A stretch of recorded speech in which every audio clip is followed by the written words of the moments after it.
dažnai efektyvumo tema ir darbų saugos tema yra tarsi atskiros. Iš tikrųjų negali būti viena kitos sąskaita. Tai kitaip tariant, kai mes kalbame apie efektyvumą, jisai turėtų būti išvien su darbų sauga.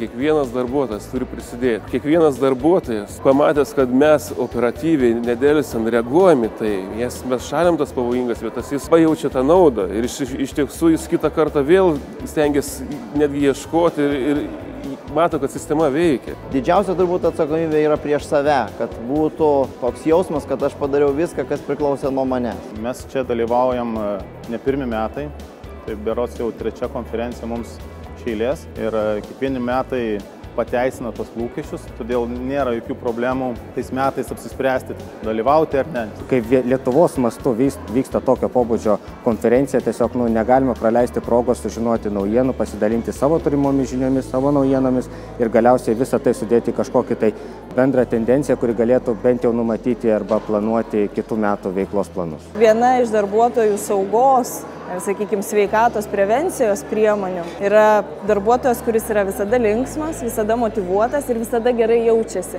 O kad jisai gerai jaustųsi, jam būtina judėti. Tai štai toks ir projektas Mankšta darbe. Visiems darbuotojams, kad jie žinotų, kaip teisingai sėdėti, stovėti. Ir motyvacinis projektas, kaip padaryti, kad mes kuo daugiau judėtume. Tai yra man galimybė išgirsti praktikų mintis apie tai, ką jie daro šiuo metu ir su kokiom problemom jie susiduria. Aš kaip vadybos konsultantas, kuris gilinasi ir dirba su saugos lyderystė ir kultūra, turiu žinoti, kokias problemas sprendžia. Manau, jau laikas pereiti nuo kodėl tai daryti, ką tai daryti, prie kaip tai daryti profesionaliai. Jeigu bus gera kultūra, gera atmosfera įmonėje, bus laimingi ir efektyviai dirbantis darbuotojai. Nes jeigu vadovas sukuria tokias sąlygas darbuotojams, darbuotojai patenkinti. Ir labai džiaugiausi pamačius, kad ir šitos konferencijos metu iš tikrųjų yra atskiros sritys, kurios yra jau psichologų dengiamos. Tai reiškia, kad žmogaus mąstysena jau imama kaip